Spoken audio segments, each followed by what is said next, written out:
Baik, saya Zumratus Solihah Fauzan dengan NIM 18130084 akan menyampaikan materi yang berjudul Inflasi dalam Perspektif Ekonomi Islam. Kemudian kita masuk ke pengertian dari inflasi itu sendiri. Nah, apa itu inflasi? Menurut ilmu ekonomi, inflasi merupakan suatu proses peningkatan harga secara terus-menerus dan berkaitan dengan adanya mekanisme pasar, seperti meningkatnya konsumsi masyarakat, terjadinya likuiditas yang berlebihan, hingga adanya distribusi barang yang tidak lancar. Kemudian, menurut Badan Pusat Statistik atau biasa disebut dengan BPS, inflasi sendiri berarti sebagai kecenderungan naiknya harga barang dan jasa. Nah, pada umumnya yang berlangsung secara terus-menerus. Jika harga barang dan jasa di dalam negeri meningkat, maka inflasi mengalami kenaikan. Nah, naiknya harga barang dan jasa tersebut menyebabkan turunnya dari nilai uang. Sehingga dapat dikatakan jika inflasi memiliki makna sebagai penurunan nilai uang terhadap nilai barang dan jasa secara umum. Selanjutnya adalah tentang sebab-sebab timbulnya inflasi. Di sini saya mencantumkan 3 penyebab. Yang pertama yaitu inflasi karena kenaikan permintaan atau demand pull inflation. Nah, inflasi ini bisa terjadi karena permintaan atau daya tarik masyarakat yang kuat terhadap suatu barang, sehingga inflasi tersebut terjadi karena munculnya keinginan yang berlebihan dari suatu kelompok masyarakat. Nah, masyarakat ini ingin memanfaatkan lebih banyak barang atau jasa yang tersedia di pasaran.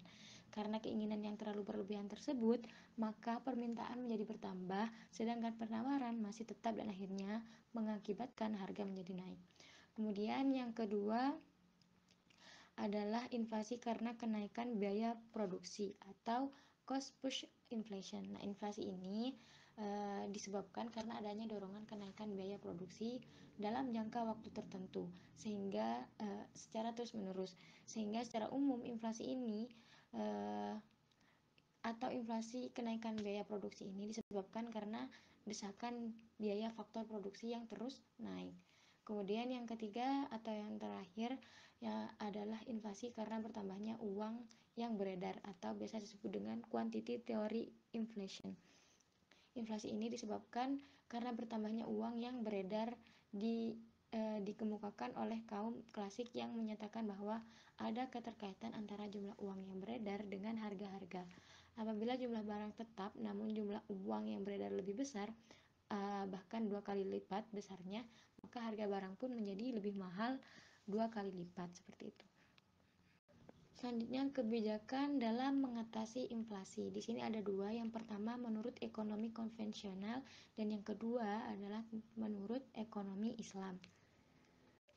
Nah, yang pertama kebijakan mengatasi inflasi menurut ekonomi konvensional. Menurut ekonomi konvensional, yang pertama adalah kebijakan moneter. Kebijakan ini berkaitan dengan bidang keuangan dan perkreditan, dan sasaran utamanya adalah pengendalian jumlah uang yang beredar. Ketentuan tersebut dikeluarkan oleh otoritas moneter atau bank sentral agar ekonomi tumbuh lebih cepat. Dan dalam rangka mengatasi inflasi ini tentu digunakan kebijakan moneter yang bersifat mengurangi jumlah uang yang beredar. Yang pertama yang dilakukan oleh bank sentral adalah kebijakan pasar terbuka. Nah, kebijakan ini untuk mengurangi jumlah uang yang beredar dengan cara menjual SBI. SBI ini adalah singkatan dari Surat Bank Indonesia. Dengan menjual SBI, bank sentral akan menerima uang dari masyarakat sehingga dengan demikian jumlah uang yang beredar di masyarakat berkurang. Selanjutnya, laju inflasi dapat lebih rendah. Sasaran kebijakan moneter dicapai melalui pengaturan jumlah uang yang beredar. Salah satu komponen uang adalah uang giral atau demand deposito. Nah, uang giral ini dapat terjadi melalui 2 cara. Yang pertama, apabila seseorang memasukkan uang kas ke bank dalam bentuk giro. Kemudian yang kedua, apabila seseorang memperoleh pinjaman dari bank tidak diterima kas tetapi dalam bentuk giro. Kemudian yang kedua adalah kebijakan cadangan kas. Nah, bank sentral pada umumnya menentukan cash ratio yaitu angka perbandingan angka perbandingan minimum antara uang tunai yang dimiliki oleh bank umum dengan uang giral. Uang giral ini contohnya seperti cek, giro, dan lain sebagainya yang dikeluarkan oleh bank yang bersangkutan. Dengan menaikkan cadangan kas berarti kemampuan bank untuk menciptakan kredit akan menurun dan akibatnya uang yang beredar akan menurun pula. Kemudian yang ketiga selanjutnya adalah kebijakan kredit selektif. Nah, kebijakan ini dilakukan bank sentral untuk mengurangi jumlah uang yang beredar dengan cara memperketat syarat-syarat pemberian kredit. Syarat-syarat pemberian yang kredit yang ketat akan mengurangi jumlah pengusaha yang bisa memperoleh kredit. Dengan demikian, jumlah uang yang beredar dapat dikurangi.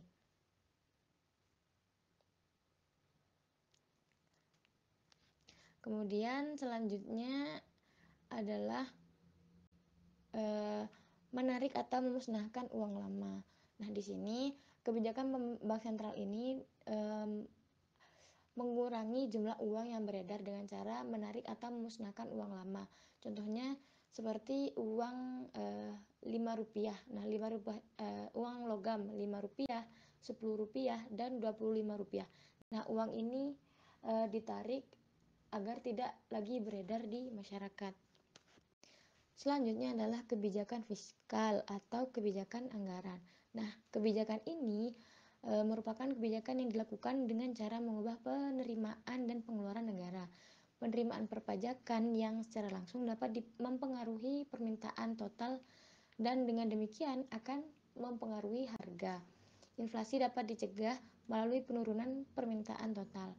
Kebijakan fiskal ini berupa pengurangan pengeluaran pemerintah serta kenaikan pajak yang akan didapat mengurangi permintaan total sehingga inflasi dapat ditekan. Kemudian kebijakan fiskal ini ada beberapa macam. Yang pertama adalah pengaturan pengeluaran pemerintah. Ini pengaturan yang sangat perlu untuk dilakukan karena dalam hal ini diharapkan penggunaan anggaran negara agar sesuai dengan perencanaan. Kalau pembelanjaan negara melampaui batas yang telah ditentukan di awal, maka akan mendorong terjadinya pertambahan uang yang beredar, begitu juga sebaliknya. Kemudian yang kedua, menaikkan tarif pajak. Saat terjadi inflasi, uang beredar lebih banyak, sehingga jumlah uang beredar tersebut dapat dikurangi dengan cara menaikkan tarif pajak. Jika tarif pajak ini dinaikkan, uang yang dibelanjakan oleh masyarakat berkurang.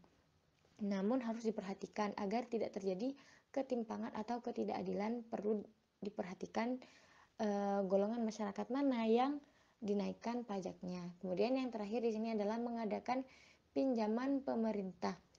Pemerintah dapat mengadakan pinjaman baik dengan jalan paksaan ataupun tanpa paksaan untuk mengurangi uang yang beredar di masyarakat.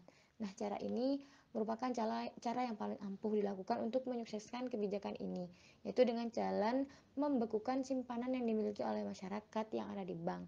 Dapat juga ditempuh dengan jalan memotong gaji pegawai negeri untuk ditabung.